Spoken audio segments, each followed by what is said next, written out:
नमस्कार। आप सबका हमारे चैनल ज्ञान द ट्रेजर पर स्वागत है। ये अपने स्पिरिचुअल गुरु आचार्य सोनी जी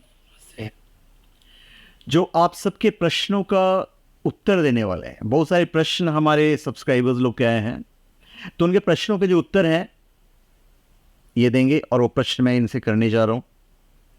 और आप सबसे आग्रह है कि आप हमारे चैनल पर सब्सक्राइब करें और कमेंट जरूर दीजिएगा यदि आप अपने प्रश्नों के उत्तर से संतुष्ट हैं तो। आप दर्शकों का अगला जो प्रश्न है आचार्य सोनी जी से, वो है ग्रहों की दशाओं का आचार्य ये क्या मतलब होता है और ये प्रभावित कैसे करती है? देखिए, ग्रहों की दशा का महत्व क्या होता है। जैसे हमारे बच्चे, हम जब जन्म हुआ तभी हमारी कुंडली बन गई।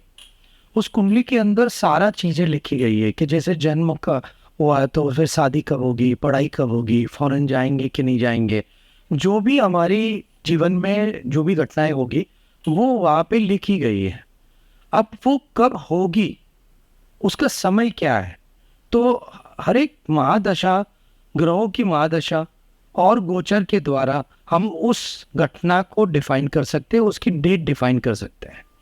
तो अगर हमारी उस समय पे दशा या गोचर होगा तो हम इसको बोल सकते हैं कि इस डेट पे आपका शादी होगा, इस डेट पे आप फॉरेन जा सकते हैं, इस डेट पे आपका डिवोर्स होगा, इस डेट पे आपका बच्चा होगा।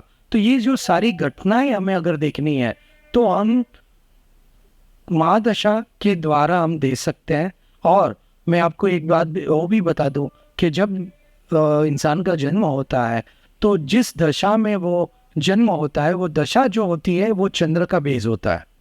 और चंद्र के बेस पे आप अपनी कुंडली देखोगे तो उसके अंदर हमें पता चलता है कि आपकी जब जन्म हुआ उस समय पे कौन सी दशा चल रही थी, तो कौन सी दशा चल रही थी और कौन सी दशा कब तक चलेगी। अभी समझो कि एक राहु की दशा पे आपका जन्म हुआ और उस जन्म के अंदर वहां पे लिखा गया है कि राहु की दशा भोग्य, मतलब 1 साल 2 महीना आपको भोग करनी है। मतलब राहु की दशा जो है नॉर्मली 18 साल की है, लेकिन उसके अंदर 1 साल की जो बच गई थी, जो आपको इस जीवन में शुरुआत में भुगतनी पड़ रही है। और फिर उसके बाद में गुरु की दशा आएगी। तो ये जन्म होता है तभी 1 साल 1 महीना या 2 महीना जो उसमें लिखा है वो आपको भुगतना है। इसका मतलब ये हुआ कि 17 साल आप आगे अपने अगले जन्म में भुगत के आए हैं। तो हम ये भी बोल सकते हैं कि जो लास्ट जन्म था उसके अंदर जब आपका मृत्यु हुआ उस समय पे आपकी कौन सी दशा चल रही थी।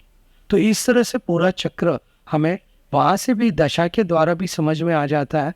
और अपने जीवन के अंदर जो भी घटनाएं बनेगी वो घटनाएं जो है वो दशा के माध्यम से हम समझ सकते हैं, उसके टाइम पीरियड हम समझा सकते हैं, हम बता सकते हैं। मतलब आपका कहने का तात्पर्य ये है कि अगर हम राहु की दशा में मर गए और उस राहु की दशा ने अपने समय जो है पूरा नहीं किया तो अगले जन्म में कहीं फॉरवर्ड होगा। करेक्ट। ये जब भी आप चलते हैं, सी हमारे कर्म जो है वो कैरी फॉरवर्ड ही होता है। अभी आपको मैं बता दूं कि आगे समझो कि जन्म लास्ट जन्म के अंदर अगर आपने कोई कार्य करना बाकी रह गया था तो वो कार्य जो है वो इस जन्म में आपको पूरा करना पड़ेगा। अब वो करने के लिए आपके जो केतु जो ग्रह है वो आपका जिस भाव में रिफ्लेक्ट करता है वो आपका अधूरा कार्य पूरा करने के लिए आपको प्रेरित करता है, या पूरा करने के लिए आपको बार बार उसी भाव के रिलेटेड आपको प्रेरित करता है कि वो कार्य अधूरा रहा था, वो कार्य के लिए आपका जन्म हुआ है तो आपको करना पड़ेगा।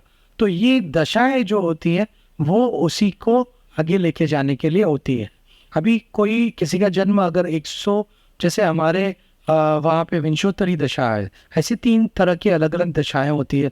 जैसे अष्टोत्तरी दशा है, योगिनी दशा है। हम यहाँ पे विंशोत्तरी दशा का फॉलो करते हैं और विंशोत्तरी जो दशा होती है वो 120 साल की होती है।